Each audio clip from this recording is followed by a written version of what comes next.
बिस्मिल्लाहिर्रहमानिर्रहीम, अस्सलाम वालेकुम नाज़रीन, आप देख रहे हैं द लास्ट आवर। मैं हूं यासिर रशीद और मेरे साथ हैं सीनियर सहाफ़ी राना मोहम्मद अजीम साहब। नाज़रीन, खित्ते की सूरत हाल तब्दील हो रही है। 20 साल बाद बिलाखिर अफगानिस्तान पर तालिबान ने कब्जा कर लिया। सदारती महल में दाखिल हुए और सरकारी टीवी चैनल्स का कंट्रोल संभाल लिया। वहां से पैगाम दिया गया कि आम माफ़ी का ऐलान किया जाता है, कोई घरों में ना घुसे। हम गैर मुल्की सिफारतकारों के भी तहफ़्फ़ुज़ की यकीन दहानी करवाते हैं। अक़लियतें जो हैं उनका तहफ़्फ़ुज़ भी किया जाएगा। दिन भर गैर मुल्की मीडिया के ऊपर शह सुर्खियों में अफगानिस्तान की सूरत हाल रही। यूएस मिलिट्री का जो तैयारा था वो अफगानिस्तान से जब निकलने लगा काबुल एयरपोर्ट से, तो वहां पर देखने वाली सूरत हाल थी। लोग इंजन्स पर चढ़ गए, टायर्स में छुप गए, फिर 3 अफराद खला में से गिरे और जाँ बहक हो गए। ऐसी पैनिक की सूरत हाल थी कि जो दुनिया भर में शह सुर्खियों की तवज्जो का मरकज बनी रही। लेकिन सूरत हाल में एक खबर यह भी है कि अफगान सदर अशरफ गनी किधर चले गए। बहुत से लोग ये कहते हैं कि वो ताजिकिस्तान चले गए, लेकिन ताजिकिस्तानी वजारत खारजा ने इस बात की तस्दीक नहीं की। उनका यह कहना है कि उनका कोई तैयारा ताजिकिस्तान में नहीं आया। फिर खबरें कुछ ऐसी आई कि वो उज्बेकिस्तान चले गए। खबरें कुछ गैर मुल्की मीडिया पर यह भी है कि वो ओमान चले गए हैं और असाइलम के लिए अमेरिका में अप्लाई करने की कोशिशें कर रहे हैं। वो अपने साथ साथ रूसी मीडिया के मुताबिक 4 गाड़ियां ऐसी हैं जो पैसों से भर के लेके गए और हेलीकॉप्टर भी पैसों से भर के लेके गए, लेकिन कुछ रकम बाकी बच गई जो बादल नखास्ता उन्हें छोड़ना पड़ी। तो अफगान सदर इस वक्त कहां पर हैं और खित्ते की मजमूई सूरत हाल आने वाले दिनों में किस हद तक तब्दील होगी? क्या पुरअमन हो सकती है या खाना जंगी की तरफ बढ़ सकती है? राना साहब की तरफ बढ़ेंगे। राना साहब, पहला ये अफगान सदर अशरफ गनी, साबिक अफगान सदर, वो इस वक्त कहां है? तस्दीक कहीं से भी नहीं हो रही। बिस्मिल्लाहिर्रहमानिर्रहीम, अस्सलातु वस्सलामु अलैका या सय्यदी या रसूल अल्लाह, अस्सलातु वस्सलामु अलैका या सय्यदी या हबीबल्लाह। या सर, एक धमाकेदार खबर आपको देता हूँ। सुबह से क्या कल से चल रहा है कि अशरफ गनी साहब फ़लाँ मुल्क चले गए, फ़लाँ मुल्क चले गए, फ़लाँ मुल्क चले गए। मेरे पास इतला ये है कि अशरफ गनी जैसे ही अफ़गानिस्तान से गायब होते हैं और जैसे ही वो सदारती महल से निकलते हैं, उसके बाद एक जगह वो आधा घंटा रुकते हैं, तो उनके साथ बाकायदा रा के 3 अहम तरीन अफराद होते हैं और वो यहाँ से सीधा भारत जाते हैं और 4 घंटे भारत के एक फ़ज़ाई अड्डे के पास एक अहम तरीन इमारत में गुजारते हैं। यह कन्फर्म हुआ है कि 4 घंटे अशरफ गनी ने भारत में गुजारे। उनके साथ कम से कम 11 लोग थे। 3 लोग रा के अहम तरीन अफराद थे, बाकी लोग जो थे वो अफ़गानिस्तान के से तल्लुक़ रखने वाले थे। अब वो NDS के हो सकते हैं, अब वो किसी और इनके अपने ख़ास आदमी हो सकते हैं। ये बात तो बड़ी कन्फर्म है कि अशरफ गनी जो है यहाँ से सीधा अफ़गानिस्तान से भारत गए। अब भारत जाने के बाद वो किस मुल्क में जाते हैं, बजरिया किस मुल्क जाएंगे, और वो गए भी अफ़गानिस्तान की अपनी एयरलाइन जो है उस पर गए हैं। छोटा त्यारा था जिसमें वो गए हैं। जाने के बाद ये आपको बता रहा हूँ कि ये बाकायदा बड़ी अहम इतला है कि वो भारत गए हैं, ताजिकिस्तान उज़्बेकिस्तान नहीं गए। अगर वहाँ गए होते तो ज़हन में रखें, किसी मुल्क की फ़ज़ाई हदूद और दीगर मामलात के हवाले से कोई जितना मर्जी छुपाना चाहे वो छुप नहीं सकता। चूँकि तैयारा भी तो मार गिरा है ना ताजिकिस्तान। देखिए, अशरफ गनी जो है ये बेहतरीन दोस्त हैं भारत के। इन्वेस्टमेंट थी भारत की। भारत के अंदर तो एक तूफ़ान मचा हुआ है। भारत के अंदर आपको पता है कि 15 अगस्त को उनका योम आज़ादी नहीं, योम सोग था, योम मातम था, और वहाँ पर जो कुछ हो रहा था। और मैं आपको ये भी बता दूँ, एक नया सर्वे ये है कि मोदी साहब की पॉपुलैरिटी जो है वो इस साल के आगाज़ पे 66% थी, जबकि मौजूदा सूरत हाल में 23% हो चुकी है। 23% से अब नीचे जाएगी। मैं आपको बताऊं कि भारत की हुकूमत इस वाक़े के बाद जाती हुई नज़र आ रही है। वहाँ के हालात बड़े चेंज हैं, इस पर भी इंशाल्लाह बात करेंगे। या सर, जब ये अशरफ गनी जाते हैं, इसमें तो कोई दूसरी राय नहीं है कि वो पैसे भी लेकर जाते हैं और दीगर मामलात भी अपने दुरुस्त करके जाते हैं, और बाकायदा उनकी फैमिली के लोग एक दिन पहले निकल जाते हैं। या सर, उनके करीब तरीन जो फैमिली के लोग हैं ये एक दिन पहले निकल जाते हैं। और अशरफ गनी का एक स्टाफ का अहम तरीन शख्स जो अफ़गानिस्तान में है, वो तो ये यहाँ तक कहता है कि जनाब मैं सबसे करीब तरीन शख्स था, मुझे भी नहीं बताया गया वो किस तरह निकल गए। ये इसी तरह निकल गए जिस तरह मियाँ नवाज शरीफ वगैरह की फैमिली निकल गई थी ना सऊदी अरब, तो चौधरी शुजात हुसैन चौधरी, परवेज़ लाई साहब और बाकी बेचारे इंतज़ार ही करते रहे शायद हमें बता के जाएंगे। तो ये भी इसी तरह हुआ है कि मैं चला, उसके बाद मुझे क्यों निकाला, ये हुआ है। या सर, अब अफ़गानिस्तान की सूरत बड़ी तब्दील हो रही है। अशरफ गनी या दूसरे लोगों को शायद ये इल्म था कि किसी तरीके से वहाँ पे ये जब मामला होंगे तो इंटरनेशनल तौर पे बहुत सी कुफ्तियाँ आ जाएंगी, इनको बचा लेंगी। लेकिन राना साहब ये भी तो देखें ना कि तज्जिए जो थे, दावे जो थे, वो तो सब गलत हो गए। 30 दिन नहीं, 90 दिन नहीं, 3 दिनों के अंदर उन्होंने काबुल पर देखें यासर, पहली बात तो यह है कि इसे कब्जा ना कहें और कोई शख्स भी अब इसकी मुखालफत ना करे। देखें, तालिबान आए, किसी ने रुकावट डाली, किसी ने रोका उन्हें, कोई मुज़ाहमत हुई नहीं हुई। क्या वहाँ पर एक दुकान लूटी गई? क्या किसी को कत्ल किया गया? क्या किसी के घरों के अंदर दाखिल हुए? नहीं हुए। तो आप इससे अंदाज़ा लगा सकते हैं, जब एक मुल्क की फ़ौज खुद मुज़ाहमत नहीं कर रही, वो कह रही है जनाब आप आ जाए, तो इसका मतलब है ये कब्ज़ा नहीं है, वो खुद पेशकश कर रहे हैं, वो आगे। और यार सर, एक ज़हन में रखिएगा बात, आने वाले दिनों में चीन बहुत बड़ी इन्वेस्टमेंट करने जा रहा है अब अफगान तालिबान के साथ। ये मैं आपको बिल्कुल बता दूं, इशारा दे रही है चाइना ने भी, और ये हुकूमत को एक तो ये अफगान तालिबान की हुकूमत को मुस्तहकम करेगा, दूसरा इनका इंटरेस्ट ये है कि 1 बेल्ट 1 रोड मनसूबा, 1 बेल्ट 1 रोड मनसूबा जो है ये पाकिस्तान से तो अफगानिस्तान, वहाँ से सेंट्रल एशिया और रशिया तक जाएगा। दूसरा, मैं आपको एक और बड़ी खबर दे दूँ, उसके बाद चूँकि हमारे साथ बड़े सीनियर सहाफ़ी हैं अफगानिस्तान से, वो भी मौजूद हैं, उनसे भी बात करेंगे। एक खबर दे दूँ आपको बड़ी, कि एक प्लानिंग हो रही है, और वो प्लानिंग ये है कि भारत जो है वो तहरीक तालिबान पाकिस्तान और दाइश को भारी फंडिंग कर चुका है, और उनको कहा गया है कि किसी तरीके से काबल के अंदर खाना जंगी शुरू करो। अफ़गान तालिबान को इस बात का इल्म हो चुका है। हमारी इतला ये है कि वो बाकायदा पहले काबल का कंट्रोल मुकम्मल करने के बाद, अमन बहाल करने के बाद, अव्वल तरजीह उनकी दाइश और तालिबान जो हैं पाकिस्तानी तालिबान, उनका खात्मा होगा। इसी बारे में मौजूदा सूरत हाल भी देख लेते हैं। मोहम्मद रुकई हमारे साथ मौजूद हैं, अफगान सहाफ़ी हैं। मोहम्मद रुकई साहब, इस हवाले से अपना वक्त देने के लिए आप क्या समझते हैं मौजूदा सूरत हाल को देखते हुए, गैर मुल्की मीडिया के ऊपर जो चाउस कैफिश जो इस वक्त सूरत हाल चल रही है, आप समझते हैं कि मौजूदा सूरत हाल भी वैसी ही है या उसके बरक्स है?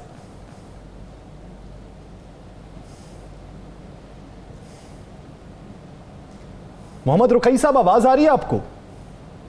आता है। आप इस वक्त मौजूदा सूरत हाल अफगानिस्तान की कैसी देख रहे हैं? यानी गैर मुल्की मीडिया की अगर बात करें तो वहां पर यह चल रहा है कि खाना जंगी की सूरत हाल है, अवाम परेशान है, तालिबान के आ जाने से मामलात खराब हो सकते हैं। आप मौजूदा सूरत हाल को किस नजर से देखते हैं?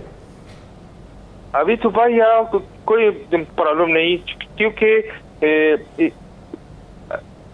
सब अपने घर में है, कुछ दुकानों खुला है और तो कुछ बंद है, और लोग अपने काम करता है बहुत कम। अभी तक मालूम नहीं कि लोग क्या चाहता है, क्योंकि जो ये लोग काबुल में आए बिजू ने कुछ झगड़े के अंदर काबुल में आया। अभी तक मालूम नहीं कि कुछ प्रॉब्लम है कि नहीं। अच्छा, आप काबुल में हैं, आप इस वक्त काबुल में हैं, और काबुल के क्या हालात हैं? अभी तो काबुल तो खैरत है, कोई प्रॉब्लम नहीं है। सिर्फ वो एयरपोर्ट में लोग जाता है कि ये जाएगा बाहर, क्योंकि यहाँ लोग बोलता है कि कनाडा लोग को एक्सेप्ट करता है, इसीलिए तनहा एयरपोर्ट में लोग जाता है। दूसरा सब आराम और खैरत है। तो रुकई साहब, ये कहिएगा कि अफगानिस्तान के अंदर जो अवाम है उनकी ज्यादातर तादाद अफगान तालिबान की हुकूमत को तस्लीम करने की हामी है? एक बात और बोलो सर, नहीं आती। ये बताइएगा कि इस वक्त जो तालिबान की हुकूमत है, क्या अवाम उसको मान लेंगे? अभी तो कुछ लोग बोलता है कि एक बार जो तालिबान एक दौरा तो आया था ना, उसमें राजी नहीं था लोग समझते हैं कि जब ये लोग आया है शायद फिर ऐसा ही काम करेंगे जो औरतों को मारते था और स्कूल बंद करते था। अभी तक मालूम नहीं है, लेकिन वो तालिबान अपने बयानों में बोला है कि हम किसी को आज़ाद नहीं देंगे, बच्चों और लड़कियों कर सकता है कि स्कूल जाएगा सिर्फ इजाब से। अच्छा ये बताएं कि आपको मुमकिन तौर पर अफ़गानिस्तान का सदर कौन नज़र आ रहा है, और अशरफ गनी के हवाले से जो कहा जा रहा था कि वो मुज़ाहमत करेंगे, उनके अचानक चले जाने से, भाग जाने से क्या सूरत हाल है, अवाम में उनके रद्दअमल क्या है? लोग तो उसको बोलता है कि वो एक अच्छा आदमी नहीं था, वतन फरोश था, क्यों ये ऐसा ही है, बीच हमें छोड़ दिया और गया। बस यही लोग का चीज बोलता है। देखा तो रुकई साहब, ये भी कहा जा रहा है कि मौजूदा जो तालिबान हैं ये माजी के तालिबान से मुख्तलिफ हैं, इनके कवानीन भी मुख्तलिफ हैं, ये नर्म दिल हैं, ये रियासत के उमूर को बेहतरीन तरीके से चला सकते हैं। अवाम में राय क्या है? ये तो अभी मुश्किल है कि किसी को अभी कज़ावत करें कि लोग कैसा है। तो अभी तक सब यही लोग जाता है कि काबुल से एयरपोर्ट में जाएंगे, अक्सर लोग के बाहर जाए। लेकिन अभी नहीं कह सकता है कि क्या हालत होगा। 2 दिन 4 दिन बाद हम अभी कुछ कहना कबल अज़ वक्त है कि हालात क्या होंगे, इनका रवैया कैसा होगा। लेकिन अशरफ गनी के से लोगों की राय यह है कि कमज़ोर शख्स था और वतन फरोश था। बहुत शुक्रिया मोहम्मद रुकई साहब इस हवाले से अपना वक्त देने के लिए। नाज़रीन, अल्फाज उन्हें कुछ आसान समझ आते थे, वो उर्दू बोलने में कुछ दुश्वारी का भी उन्हें सामना था, जिसकी वजह से राब्ता जो मुनक़ता हो चुका है। अभी जो मौजूदा सूरत हाल पे है उस पर हम बहस कर रहे हैं। राना साहब, मौजूदा अफगान तालिबान और माजी के अफगान तालिबान के हवाले से बड़ी बहस चल रही है कि इन्होंने दुनिया देख ली है, 20 साल का अरसा गुजार चुके हैं, कुछ बेहतरी की समझ भी आ चुकी है और रियासती उमूर चलाने का ढंग भी आ चुका है। इस पे क्या राय है? देखें यासर, इसमें तो कोई दूसरी राय नहीं है। आप ये देखें कि अब अफगान तालिबान क्या उन्होंने किसी जगह पे भी, जितने उन्होंने सूबे फतह किए, दारुल हुकूमतों में गए, अब काबल के अंदर आ गए, क्या इन किसी एक जगह पे उन्होंने कोई खून खरेजी की? क्या कोई बहुत बड़ा वाक़या हुआ? क्या किसी औरत का सर काटा गया? क्या किसी के हाथ काटे गए? क्या किसी दुकान को लूटा गया? क्या किसी बच्चे को मारा गया? कुछ भी नहीं, क्योंकि माजी में और अब में ज़मीन आसमान का फ़र्क है। दूसरी बात यह है कि देखिए, उन्होंने सदारती महल में जब गए हैं तो उन्होंने सबसे पहले कुरान पाक की तलावत की है, और तलावत करने के बाद देखिए उन्होंने जब वहाँ के सरकारी टीवी क्या अनाउंसमेंट किया, किसी को तंग नहीं किया जाएगा। अब खुद अफगान सहाफ़ी हमारा भाई क्या कह रहा है कि उन्होंने अभी तक किसी को कुछ नहीं कहा। जब अभी तक किसी को नहीं कुछ कहा, किसी दुकान को नहीं लूटा गया, तो इसका मतलब है कि अब वो मामलात को समझ चुके हैं, उन्हें पता है हमने किस तरह चलना है। और मैं आपको देखें, वहाँ पे फ्रांस का सफारतखाना काम कर रहा है, उन्होंने खुले दिल से कहा कि हमारे लोग काम कार्य करते रहेंगे। चाइना बड़ा समझदार मुल्क है, बहुत बड़ा मुल्क है, बहुत बड़ी एक ताकत है। चाइना वहाँ पे खड़ा हो गया, उन्होंने कहा जी बिल्कुल हम इनके साथ मुज़ाकरात के लिए तैयार है। रशिया इनके साथ मुज़ाकरात के लिए तैयार है। आप ईरान जो है वो इसके साथ तैयार है। ताजिकिस्तान, उज़्बेकिस्तान सब तैयार बैठे हैं। मुझे बताएं, अब हालात चेंज हो गए हैं। एक तो यासर ज़हन में रखिएगा, इस सारे वाक़े के बाद सबसे बड़ा धचका जो लगा है वो भारत को लगा है, इसराइल को लगा है और ख़ुद अमेरिका को लगा है। अब CIA, रा, मोसाद, NDS मिल के जो मर्जी कर लें। आप जो कहते थे कि 70,000 तालिबान हैं, हम इनका मुकाबला कर लेंगे, ये 70,000 नहीं है, ये मुझे लग रहा है ये 70 लाख से ज़्यादा है, और इनका ईमान बड़ा मजबूत है। और देखें, जब अगर अफ़गानिस्तान की फोर्सेस ही मुज़ाहमत नहीं कर रही है सर, अगर वहाँ की फोर्सेस जो हैं ख़ुद इनको क्या वेलकम कर रहे हैं, तो फिर उसके बाद क्या कोई चीज़ रह जाती है? क्या कोई मामला रह जाता है? क्या अफगानिस्तान के अंदर कोई मुज़ाहमत हुई? क्या काबल के अंदर इन्होंने किसी को तंग किया? अभी तक तो नहीं किया, और आने वाले दिनों में भी नहीं करेंगे, इसलिए कि ये एक मसाली हुकूमत बनाएंगे। फिर मैं कह रहा हूँ कि अफ़गानिस्तान से इंटरेस्ट क्या था? इंटरेस्ट था भारत को, इसराइल को, वहाँ पे इंटरेस्ट था अमेरिका को। इंटरेस्ट क्या था? इंटरेस्ट ये था कि पाकिस्तान को नुकसान पहुँचाया जाए, CPEC को नुकसान पहुँचाया जाए, चाइना को नुकसान पहुँचाया जाए। अब जब वहाँ से चाइना की इन्वेस्टमेंट होगी और अफ़गानिस्तान का अंदर से माली तौर पर मुस्तहकम होंगे, तो फिर आप देखेंगे आहिस्ता आहिस्ता क्या होता है। जिस मुल्क का साबिक सदर डॉलरों की बोरियां और बैग भर के लेके जाए, गाड़ियों में डॉलर लेके जाए, तो उसको मुल्क से कितनी मोहब्बत होगी। वो तो डॉलर्स के लिए बैठे थे, अब वो भारत चला गया, भारत से अमेरिका चला जाएगा या ओमान या जिस जगह मर्जी चला जाए। मैं नहीं समझता कि अमेरिका या भारत के अलावा उन्हें कोई और मुल्क जो है वो सूट करता है। मैं नहीं समझता। अफगानिस्तान की मौजूदा सूरत हाल पे मजीद भी बात करेंगे। नाज़रीन, यहाँ पे लेनी हमें शॉर्ट ब्रेक। स्टे विद अस।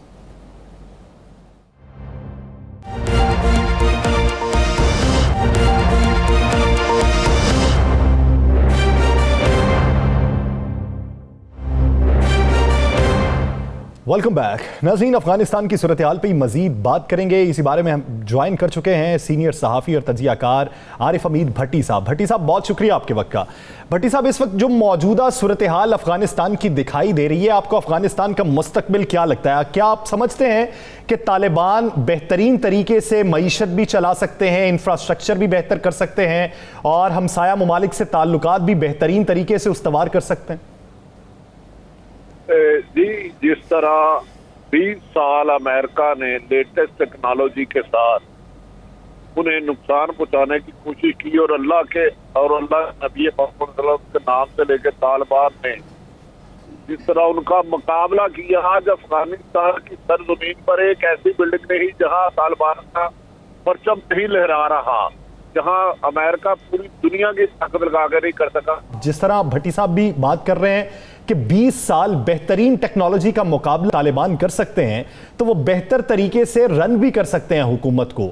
लेकिन आप ये समझते हैं कि भारत जो इस खित्ते के अंदर बदअमनी फैलाता रहा, उसको तालिबान की तरफ से खतरा क्या हो सकता है और वो आने वाले दिनों में क्या चाउस पैदा करेगा या पुरअमन सूरत हाल रहेगी? नहीं, भारत पुरअमन नहीं रहेगा। भारत क्यों पुरअमन रहेगा? पहली तो बात यह है, भारत पुरअमन रह ही नहीं सकता। भारत का जो मिशन है वो कुछ और है, भारत पुरअमन नहीं रहेगा। और जिस तरह भट्टी साहब ने कहा, बिल्कुल ठीक है कि अमेरिका बेहतरीन टेक्नोलॉजी के ज़रिए भी पाकिस्तान इनका तालिबान का मुकाबला नहीं कर सका। देखिए, ना बड़े जहाज ना कोई और चीज़, बल्कि भट्टी साहब से इससे पूछना है। ये भट्टी साहब, आप क्या कह रहे थे? राणा साहब, दुनिया की जदीद तरीन टेक्नोलॉजी, लेटेस्ट जहाज, मिसाइल, इंटेलिजेंस के जराए, 30 साल लग के अमेरिका को मुंह के खाना पड़ी नबी के गुलामों के आगे। क्योंकि तालिबान का क्या था, ला इलाहा इल्लल्लाह मुहम्मद रसूलुल्लाह। 20 साल वो अफगानिस्तान में कब्जा नहीं कर सका, तो आज अफगानिस्तान का ऐसी कोई सरकारी इमारत घर नहीं है जहां तालिबान का परचम नहीं लहरा रहा। मुझे यकीन है कि दोहा में उनके होने वाले मुज़ाकरात के मुताबिक वो बैनुल अक़वामी सतह पर, दुनियावी सतह पर तालिबान को बेहतर तरीके से चलाएंगे, इस्लामी निज़ाम का नफाज करेंगे और अवाम को उनके हकूक देंगे। यकीनी बात है, भारत की जो नाकामी हुई है, पसपाई हुई है, रुसवाई हुई है, उसके लिए वो साजिशें करेगा। लेकिन तालिबान के साथ अगर अल्लाह की मदद रही, अगर सुपर पावर जिसे पूरी दुनिया कहती है, वो 20 साल में चंद मिनटों में तिनकों की तरह बह गई, तो राणा साहब, जहां अल्लाह और अल्लाह के रसूल के नाम से कर्म हो, तो वहां अल्लाह की मदद शामिल हो जाती है और तालिबान एक बेहतरीन मुल्क बन के सामने आएगा। भट्टी साहब, बिल्कुल आपने दुरुस्त कहा। अब भट्टी साहब, अशरफ गनी भाग गया, कोई कुछ कह रहा है, कोई कुछ कह रहा है, कोई ज़राए कह रहा है कि वो भारत में है। अब पाकिस्तान के अंदर जो अशरफ गनी से मोहब्बत करने वाले थे, बहुत से सियासी लीडर जो उनसे मोहब्बत करते थे, अफ़गानिस्तान के नाम पर सियासत करते थे, और इससे पहले अशरफ गनी के करीबी तरीन साथी जो एक और भाग गए हैं, जो मियाँ नवाज शरीफ से मिल के आए थे। अब पाकिस्तान के इन सियासतदानों का मुस्तकबिल क्या होगा? अब ये क्या चूरन बेचेंगे? देखिए राणा साहब, मेरे निज़ाम कुदरत देखे मेरे अल्लाह का, चंद दिन पहले हमदुल्ला से मिलते थे, जो भारत के साथ मिलकर पाकिस्तान के खिलाफ शहर उगलता था, मोहसन तावर, अली नजीर, अली वजीर। अब हुकूमत पाकिस्तान को चाहिए, और जो उनके पेरोल पे है और पाकिस्तान का अमन अंदर रह के खराब करना चाह रहे हैं, उनके खिलाफ सख्त तादीबी कार्रवाई करनी चाहिए। अच्छा है कि हमारी फौज ने 80,000 शहादतें दे के अमन कायम किया है, वरना ये नासूर फिर कोई गड़बड़ करेंगे। मेरा ख्याल है जो भी पाकिस्तान के अमन तबाह करने के लिए भारत के या अफगानिस्तान के अशरफ गनी के प्यादे बने हुए हैं, उनके खिलाफ करार वाक़या सजा होनी चाहिए, नहीं तो बहुत देर हो जाएगी। आप क्या समझते हैं कि क्या मियाँ नवाज शरीफ के जो मिल के आई थी शख्सियत, जो अशरफ गनी की है का ही पैगाम लेके गए थे, अब उनके वहाँ से भाग जाने के बाद मियाँ नवाज शरीफ की पार्टी या मियाँ नवाज शरीफ के करीबी लोग, उनका क्या रद्द-ए-अमल होगा? देखिए, उनका रद्द-ए-अमल होगा जिस हमदुल्ला को भारत का जो पैगाम लेके नवाज शरीफ से मिले थे, वो अशरफ गनी को तो अफगानिस्तान की जमीन भी कबूल नहीं कर रही, अमेरिका भी कबूल नहीं कर रहा, पाकिस्तान गया वो भी नहीं मान रहा। वो तो अमेरिका के लपेटे हुए खरबों डॉलर जो कई बैग छोड़ के चले गया, तो ये भी आपका मुल्क छोड़ के चले गए। अब आपकी हुकूमत को चाहिए कि इनके खिलाफ फौरी तौर पर कार्रवाई करे, और जो उनके हम ख्याल है, उनके बयानी को, नैरेटिव को आगे बढ़ा रहे हैं, उनके खिलाफ कायम करे। राणा साहब, इधर हमारे और आपके वालदैन की कब्रें हैं, हमने भी इधर मरना है, इन लोगों ने इधर नहीं मरना है। इनकी शादी के बाहर, इनके इलाज बाहर, इनके बच्चे बाहर, इनके कारोबार बाहर, इनका पाकिस्तान से क्या रिश्ता?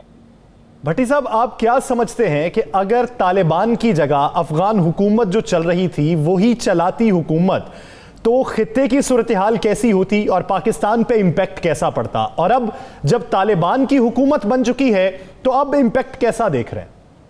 देखिए, तालिबान की हुकूमत, तालिबान का भी इम्तहान है। अब उन्होंने अपने आप को पुरअमन साबित करना है।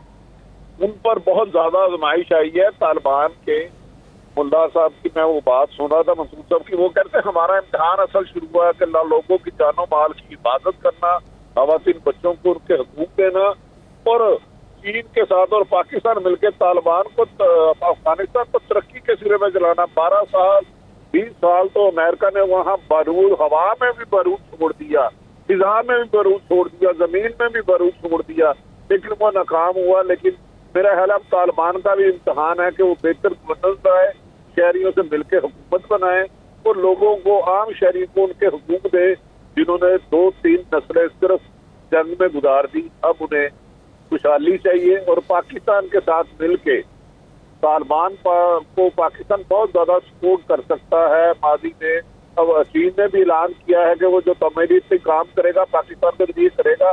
तो अगर तालिबान ने बेहतर स्ट्रेटेजी बनाई तो लड़ाई झगड़ों से जैसे आम माफी की उस पर अमल किया तो इंशाल्लाह ताला आने वाले दिनों में अफगानिस्तान भी एक ताकत होगा जिसे रूस, चीन, पाकिस्तान और ईरान मान जाएगा जैसे ही इसकी हुकूमत हुई। भट्टी साहब, पाकिस्तानी सियासत पे बात कर लेते हैं। बड़ा आजकल शोर मचा हुआ है। आज बिलावल ने कहा कि हम अदम एतमाद के लिए भी कोशिश कर रहे हैं, और आज उन्होंने कहा हमारे हुकूमत के इत्तेहादियों से राब्ते हैं। और दूसरा उनका कहना ये बड़ी बार बार कहा जा रहा है कि कबल इस वक्त इंतखाबात हो सकते हैं। आपकी बड़ी गहरी नज़र है, आप हमेशा खबर ब्रेक करते हैं, इन दोनों चीज़ों में कोई हकीकत है? राना साहब बिलावल जब छोटे थे तो उनकी ख्वाहिश थी मैं बड़ा होंगे, फिर अब उनकी ख्वाहिश हुई पापा मैं वज़ीर आज़म बनूं। वो ख्वाहिश उनकी पूरी होती हुई नजर नहीं आती। जो बाइडन के जब वो वाइस प्रेसिडेंट थे इनके साथ ताल्लुकात थे, कबल वक्त के इलेक्शन के दूर तक कोई एसार नहीं है। इलेक्शन होंगे भी तो वज़ीर आज़म इमरान खान 23 के मार्च या अप्रैल में कराएंगे, 10 महीने पहले हो सकते हैं। रह गई अदम एतमाद पर, तो इन पर एतमाद का तो अपोजिशन बातों को तो एक दूसरे में एतमाद नहीं है। पीपल्स पार्टी को तो खुद पीडीएम ने निकाल दी है। मुझे बताएं ये अदम एतमाद क्या लाएंगे? इन पर एतमाद है किसी को? तो इन पे तो नून लीग को इन्होंने, पीडीएम ने, मौलाना साहब ने पीपल्स पार्टी को निकाल दी है।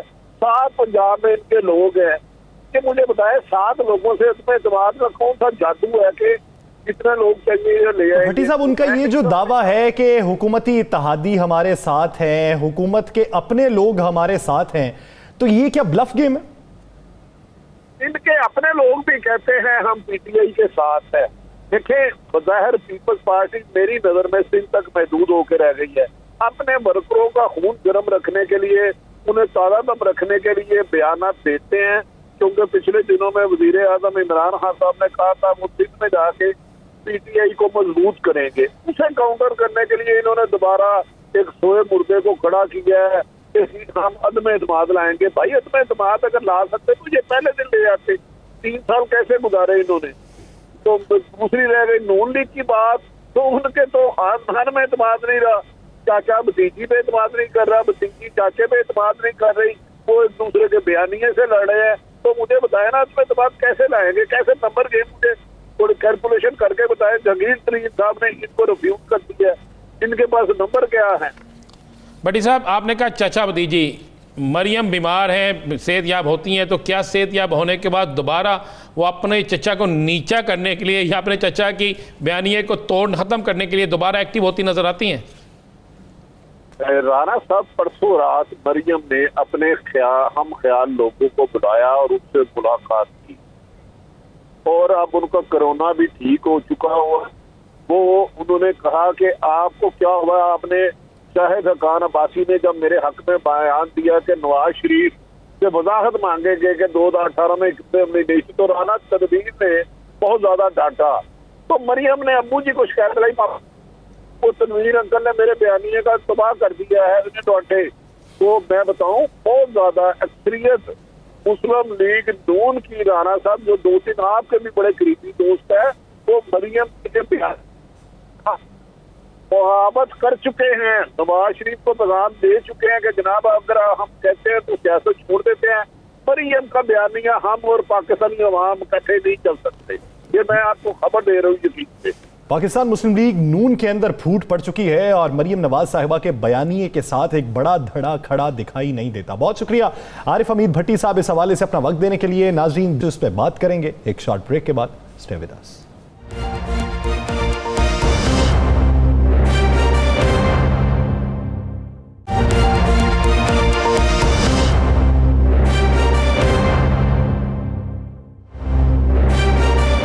वेलकम बैक नाज़रीन, अब मौजूदा मुल्की सूरत हाल पे बात कर लेते हैं। पीडीएम जो है वो जल्द से जुलूसों का ऐलान कर चुकी है, हुकूमत को टफ टाइम देने का फैसला किया है, लेकिन हुकूमत की जानिब से भी मैकेनिज्म बेहतरीन तरतीब दे दिया गया है कि पीडीएम का जो बयानिया है वो अब आवाम तक नहीं पहुंचेगा, बल्कि हुकूमत ने अब तक जो कारकर्दगी दिखाई वो अवाम तक पहुंचेगी।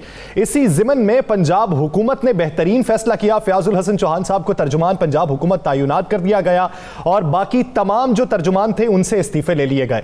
अब मैकेनिज्म है क्या, पीडीएम को किस तरीके से रोका जाएगा, पीडीएम के बयानिए का जवाब किस तरीके से दिया जाएगा, इसी बारे में बात करने के लिए हमें ज्वाइन किया वजीर जेल खानाजात और तर्जुमान पंजाब हुकूमत फयाजुल हसन चौहान साहब ने। चौहान साहब बहुत शुक्रिया आपके वक्त का। चौहान साहब, खित्ते की भी सूरत हाल बदल रही है, मुल्की सूरत हाल भी कुछ तब्दील हो रही है, आप क्या समझते हैं कि ऑपोजिशन के पास अब वो ऐसा कौन सा बयानिया है जो अवाम तक पहुंचाने के लिए बाकी बचा है? बिस्मिल्लाहिर्रहमानिर्रहीम। देखिए, आपने कहा कि पीडीएम को कंट्रोल करने के लिए, पीडीएम को कन्फ्रंट करने के लिए, पीडीएम के बयानिए का मुकाबला करने के लिए, और पीडीएम है किधर है? पहले मुझे तो ये बताए ना। पीडीएम तो खत्म हो गई कि जब बिलावल जरदारी साहब ने जनाब उसको ठुड्डा मार के जनाब परे हो गए, पीछे रह गई जनाब नून लीग में से जनाब बेगम सफदर रहमान साहिबा जनाब आपकी क्वारंटाइन हो गई हैं।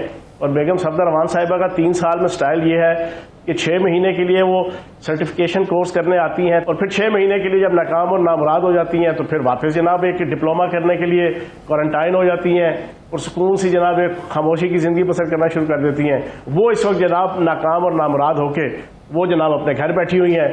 पीछे रह गए शहबाज शरीफ साहब और हमजा शहबाज साहब, उनका ना दिल लग रहा है ना दाल लग रहा है पार्टी के अंदर। वो अपने बड़े भाई और अपनी भतीजी के बयानिए से जान छुड़ाना चाहते हैं, लेकिन वो कंबल की तरह जनाब उनके साथ ऐसा अटैच हुआ है कि वो उससे जान नहीं छुड़ा पा रहे। तो ये तो आपस में लड़ने झगड़ने लगे हुए हैं। कौन सा पीडीएम जिसका बयानिए का मुकाबला करना है? कुछ भी नहीं, सब कुछ खत्म, फनिश, खल्लास, तम्त बिलखैर।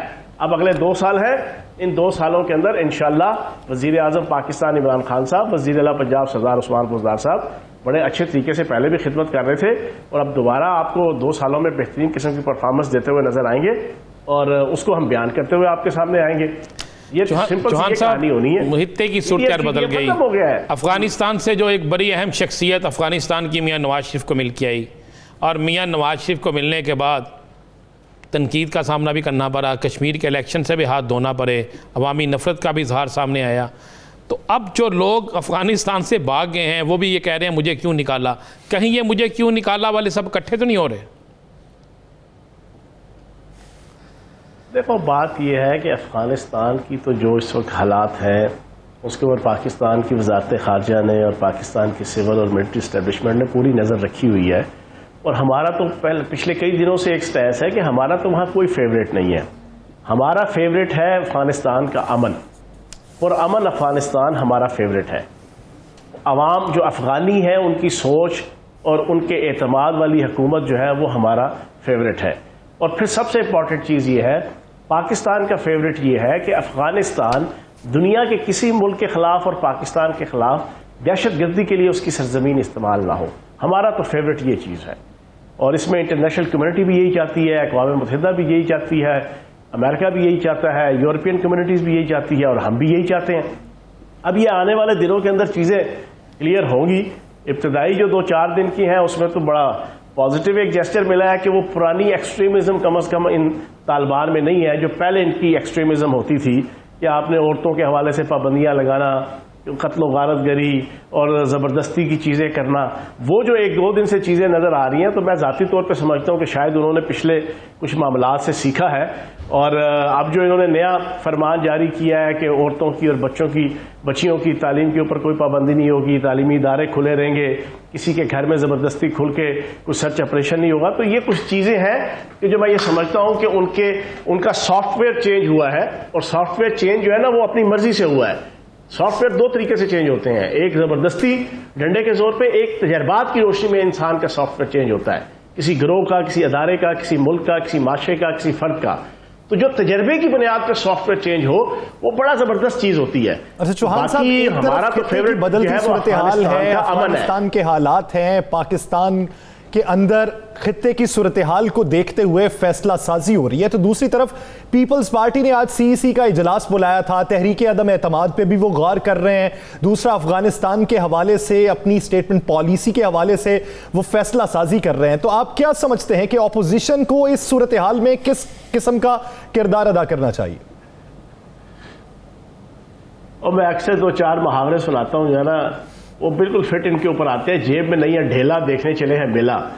पंजाब के अंदर ये बिलावल जरदारी, 10 इनके MP हैं, जिनमें से 3 जो है ना वो सियासी मुसलमान हो चुके हैं, उस्मान बुज़दार साहब के हाथ, वज़ीर आला पंजाब सरदार उस्मान बुज़दार साहब के साथ खड़े हैं। पीछे रह के साथ वो कहते हैं ना, 5 चूहे जो घर से निकले करने चले शिकार, एक चूहे को आगी खांसी बाकी रह गए 4। तो ये वाली मिसाल है इस वक्त पीपल्स पार्टी की, पल्ले कुछ है नहीं है। अब बिलावल जरदारी 2016 में बेचारा लॉन्च हुआ है, 2016 के बाद इसको 75 दफा जरदारी साहब और पीपल्स पार्टी लॉन्चिंग दे चुकी है। हर दफा एक नए जोश और खरोश से इसको लॉन्च किया जाता है, लेकिन इसकी मिसाल जो है ना उस शुरली वाली है जो हम जो है ना वो शादियों ब्याहों में चलाते हैं ना, कुछ शुरलियां होती हैं जो सीधी आसमान पे जाती है और फ्रूज करके धमाके करके फटती हैं। क्या है इसके पास? बड़के हैं, नारे हैं, धमकियां हैं, उसके अलावा कुछ भी नहीं है। अब पंजाब में इनके पल्ले क्या है? 7 बंदे, 7 में से एक बंदा बेचारा, उसकी गुड्डी चढ़ी हुई है मेरे दोस्त और मेरे भाई की, वो हसन मुर्तजा साहब की। वो जुगते सुनाते हैं, लतीफे सुनाते हैं, वो भी आज बेचारे आज वो भी कोरोना का शिकार हो गया फैज भाई। चौहान साहब आज के दिन में कोरोना हो गया। आज पूछो इन्हें करो, इन्हें को पूछो कितों लैके आने के तरीके का एतमाद। फिर मुझे ये बताएं, हमजा शहबाज और शहबाज शरीफ साहब रोटी को चोची कहते हैं, उन्हें नहीं पता कि इन्होंने इनकी कमर के ऊपर जो है वो खंजर खोपा हुआ है आसिफ जरदारी साहब ने और बिलावल जरदारी ने। वो पागल है ना कि वो इनके 7 बंदों के और 6 बंदों के पीछे जो है ना वो इतना बड़ा कोई रिस्क लें कि जिसके नतीजे में उन्हें रुसवाई जगहसाई जनाब का सामना करना पड़े। तो जनाब ये कुछ भी नहीं है, सब बड़के हैं। चौहान साहब, आप जब तर्जमान नहीं थे हुकूमत पंजाब के, उस वक्त भी आपने हुकूमत पंजाब हो, तहरीक इंसाफ हो, वफाक हो, इससे बढ़ कर दिफा किया। जिस मर्जी आप वजारत में गए आपने अपना किरदार अदा करते रहे। अब आपको तर्जमान बनाकर कौन सा ऐसा काम लेना जो आपने माजी में नहीं किया? देखो बात यह है, मैं तो 14 साल से इमरान खान साहब का और PTI का तर्जमान हूँ, और तकरीबन 10-12 साल हो गए मुझे एक एज अ मीडिया पर्सन कि मैं इलेक्ट्रॉनिक मीडिया, प्रेस मीडिया में और सोशल मीडिया में फ्रंट फुट पे आके हुकूमत का और PTI का, क्योंकि मैं उनका एक बुरे वक्तों का साथी हूँ, पुराने वक्तों का साथी हूँ कि जब 2-2, 3-3, 4-4 सिर्फ लीडर होते थे, वही कारकुन होते थे। तो तर्जमानी अगर करने के हवाले से देखा जाए तो मुझे जिस जगह पर भी रखेंगे मैं तर्जमानी करूँगा। लेकिन अब की बार जो सिचुएशन है कि आखिरी 2 साल है, इन 2 सालों में हमने अपनी परफॉर्मेंस देनी है। मैं अब पिंडी से वापस आज ही आया हूँ और अभी आशूरा के दिन गुजर रहे हैं, 2-3 दिन और भी, लेकिन कल मैंने मीटिंग रखी है DGPR की भी और बाकी भी सेक्रेटरी इंफॉर्मेशन भी और बाकी भी सारे लोग। हम इंशाल्लाह 3 जनाब महाजों पे जंग लड़ेंगे, एक सोशल मीडिया, एक प्रिंट मीडिया, एक इलेक्ट्रॉनिक मीडिया। मेरा जो दूसरा टेन्योर था ना 10 महीने का, उस महीने में मैंने बड़े आइडियल तरीके से ये 3 फ्रंट के ऊपर जनाब हमने जंग लड़ी थी। और इंशाल्लाह मैं दोबारा सोशल मीडिया के ऊपर जनाब वो 36 के 36 इजला की और 140 तहसीलों की जनाब मैं टीमें बनाने लगा हूँ। इसी तरीके से प्रिंट मीडिया के अंदर, इसी तरीके से इलेक्ट्रॉनिक मीडिया के अंदर हम वजीर आला पंजाब सरदार उस्मान बुज़दार साहब की जो परफॉर्मेंस है, जो पंजाब हुकूमत की परफॉर्मेंस है, कंपैरिजन के साथ रखेंगे। इन 3 सालों में हमने ज़राअत में क्या किया, सनत में क्या किया, तजारत में क्या किया, हमने जनाब कोरोना की जंग में क्या किया, हमने रेवेन्यू कलेक्शन में हमने क्या किया, हमने हर डिपार्टमेंट के अंदर क्या किया, और पिछले 10 साल इस हुकूमत ने जो पिछले नाम नहाद कातिल आला थे उन्होंने क्या किया, और फिर इन 3 सालों में बाकी हुकूमतों ने जनाब सूबाई वो क्या किया, और किस तरीके से सरदार उस्मान बुज़दार साहब बाकियों की निस्बत इन 3 सालों के अंदर नंबर 1 है। ये इंशाल्लाह वक्तन फवक्तन हम मीडिया के सामने जो लेकर आएंगे। बताना एक तरफ, आप जब तर्जुमान बने तो उस वक्त बहुत खबरें गर्दिश कर रही थी कि आपको तरीन ग्रुप को काउंटर करने के लिए मैदान में उतारा गया। उन खबरों की किस तरीके से तरदीद करेंगे? नहीं, तरीन ग्रुप खत्म हो चुका है। तरीन ग्रुप का कोई जनाब वो एग्जिस्ट नहीं करता। वो सारे के सारे पीटीआई में है, सारे के सारे पीटीआई के वेल विशर हैं, सारे के सारे वो मिनिस्टर और एमएनए एमपीए। एक दो को जो है ना बहुत ज़्यादा खंग खारिश थी, तो अल्लाह पाक का करम है ना, वो भी ठीक हो जाएगा। अभी आज मेरी 3 बंदों से रब्ता हुआ है ना, और इंशाल्लाह अगले 2-3 दिनों में आप देखेंगे जनाब उनके साथ प्रेस कॉन्फ्रेंस भी होगी, और वो बिल्कुल वज़ीर आज़म पाकिस्तान इमरान खान साहब और वज़ीर आला पंजाब सरदार उस्मान बुज़दार साहब के साथ शाना बिशाना खड़े होंगे। और बाकी भी सारे बिल्कुल ठीक है, कोई किसी किस्म का इशू नहीं है। एक आध बंदा था तो वफाक के अंदर, एक आध बंदा सूबे के अंदर, वो भी सारे ठीक हो गए हैं। जहांगीर तरीन ग्रुप इशू कोई नहीं है हमारे लिए। कोई अपोजिशन इंटरनल या एक्सटर्नल, इंडिजीनियस या एक्सजीनियस, वो प्रॉब्लम नहीं है। अब हमारा प्रॉब्लम यह है कि हमने 3 साल की कारकर्दगी जो है वो आवाम के सामने, मीडिया के सामने रखनी है, एक पूरी स्ट्रेटजी बनाकर। ये चैलेंज है। बाकी जहांगीर तरीन साहब का या ये नून लीग, मीम लीग, शीन लीग, हे लीग, ठीक है जी, और जरदारी लीग, ये इश्यूज नहीं है। चौहान साहब कबल अस वक्त इंतखाबात के हवाले से बड़ी पेशन गोइयाँ, बड़े तजिया कार कर रहे हैं। दूसरा पीपल्स पार्टी का कहना है कि हुकूमत के करीब तरीन इत्तेहादी हमारे साथ राब्तों में है। इसमें क्या हकीकत है? सर क्या बातें करते हैं कि यार, इनकी अपनी सिंध के अंदर अंदरूने सिंध के 4 अजला की ये पार्टी रह गई है, पीपल्स पार्टी। अपोजिशन के हालात आपके सामने हैं। वो जो मेरे पास तुम हो में वो जो दानिश के आखिरी 4-5 जाना वो शॉट्स थे ना, सीन्स थे उसके ड्रामे के, वो वाली हालत है। इसे पीडीएम की भी और नून लीग की भी और जनाब बेगम सफदर रवान साहिबा की भी और शहबाज शरीफ साहब की भी। शहबाज शरीफ साहब इंटरनली कभी इस्तीफा देते हैं पार्टी से, कभी वापस ले लेते हैं। इन सारों का ना दिल लग रहा है ना दा लग रहा है, ना पार्टी के अंदर ना पार्टी के बाहर, ठीक है ना जी। तो ये क्या क्या है, मतलब ये टफ टाइम देंगे 2 साल अगले, पूरे तिस्त व एहतशाम, इज्जत व एहतराम, पूरे छपछपा के साथ इंशाल्लाह जो कॉन्स्टिट्यूशनल राइट है वज़ीर आज़म पाकिस्तान इमरान खान साहब का और वज़ीर आला पंजाब सरदार उस्मान बुज़दार साहब का और पीटीआई की हुकूमतों का, वो इंशाल्लाह हम पूरा करेंगे। और उम्मीद है कि अल्लाह पाक के फजल व करम से और नबी पाक के सदके इंशाल्लाह हम अगला 5 साल भी जो है वो इक़्तिदार में होंगे और 2/3 अक्सरियत से होंगे इंशाल्लाह। अगले 5 साल भी इक़्तिदार में होंगे और 2/3 अक्सरियत से होंगे और कारकर्दगी रिपोर्ट आवाम तक पहुंचाएंगे कि 3 साला दौर में पाकिस्तान तहरीक इंसाफ ने क्या डिलीवर किया। बहुत शुक्रिया तर्जुमान पंजाब हुकूमत सूबाई वज़ीर जेल खान आज़ाद फ़याज़ुल हसन चौहान साहब इस हवाले से अपना वक्त देने के लिए। नाज़रीन दीगर इश्यूज़ पर बात करेंगे एक शॉर्ट ब्रेक के बाद। स्टे विद अस।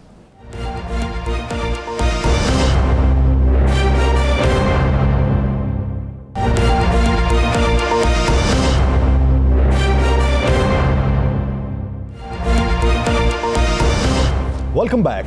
नाज़रीन, पाकिस्तान अफगान मसले के सियासी हल के लिए पुरज़्म है, यह एलामिया जारी किया गया। पाकिस्तान ने मफाहमती इदराक के हवाले से वो कोशिश की, हत्तुल इम्कान वो कोशिश की कि खित्ते में किस हद तक अमन को बरकरार रखा जा सकता है और उसमें पाकिस्तान का मुस्बत रवैया क्या होना चाहिए। अब जब खित्ते की सूरत हाल तब्दील हो रही है तो हमारी अपोजिशन जमातों को भी किस तरीके से किरदार अदा करना चाहिए, उनका बयानिया भी क्या होना चाहिए, मुल्की बयानिया क्या होना चाहिए, इसी बारे में बात करने के लिए हमें ज्वाइन किया है सीनियर सियासतदान एजाजुल हक साहब ने। हक साहब, बहुत शुक्रिया आपके वक्त का। एजाजुल हक साहब, अफगानिस्तान की बदलती सूरत हाल, तालिबान के कंट्रोल के बाद आपने जमात इस्लामी, जमीयत उलमा इस्लाम पाकिस्तान के तालिबान को कबूल करने के फैसले को खुशाइंद करार दिया। आपने यह भी कहा कि इस्लामी जमहूरिया पाकिस्तान को भी तालिबान को कबूल कर लेना चाहिए। अब क्या समझते हैं कि आने वाले दिनों में पाकिस्तान का किरदार अफगानिस्तान के हवाले से क्या होगा और अफगानिस्तान की सियासत का असर पाकिस्तान पर कैसा पड़ेगा? बिस्मिल्लाहिर्रहमानिर्रहीम, बहुत शुक्रिया आपका। मेरा ख्याल है कि ये आज का सबसे अहम मौजू है क्योंकि सबकी नजरें अफगानिस्तान पर लगी हुई हैं। पाकिस्तान के लिए तो ये सबसे बेहतर है कि वहाँ पर एक पुरअमन इंतकाल इक़्तिदार हो, और जैसा आपने देखा कि बगैर किसी गोली चलाए उन्होंने काबुल को टेक ओवर कर लिया है और पहली मरतबा मेरे ख्याल में तारीख में देखा होगा आपने कि आपस में जो आमने सामने लड़ रही हों फौजें, उन्होंने आम माफी का भी ऐलान कर दिया, जो कि एक बड़ी मसाली उन्होंने किरदार अदा किया है। और इसके साथ साथ जेलें भी खोल दी हैं और ख्वातीन के लिए और माइनॉरिटीज के लिए खसूसी ऐलानात किए हैं। मैं समझता था कि सबसे पहले पाकिस्तान को चाहिए था कि वो तालिबान की हुकूमत को तस्लीम करता, बल्कि सबकत जो है वो चाइना ले गया और अब आहिस्ता आहिस्ता बाकी ममालिक भी तस्लीम करना शुरू कर देंगे। एक तो ये, दूसरा ये कि पाकिस्तान को देखें, जितना फायदा है इससे पाकिस्तान को होगा, क्योंकि वहाँ पर जो अमन है वो पाकिस्तान का अमन है, और वहाँ पे कोई इंतशार हो तो पाकिस्तान में इंतशार है। तो ये अल्लाह का शुक्र है कि वहाँ किसी इंतशार के बगैर काबुल का जो है वो इक़्तिदार वापस मुंतकिल हो गया तालिबान को, और अब उनका इम्तिहान शुरू हो गया तालिबान का भी कि आइंदा वो किस तरह से चलते हैं। पाकिस्तान का ये फायदा कि पाकिस्तान का उनसे पहले ही बातचीत हो चुकी थी तालिबान के साथ, क्योंकि एंटिसिपेट कर रहे थे कि इनकी हुकूमत वहाँ पर आएगी। तो 2-4 चीजें तय हो गई थी पाकिस्तान के और तालिबान के दरमियान।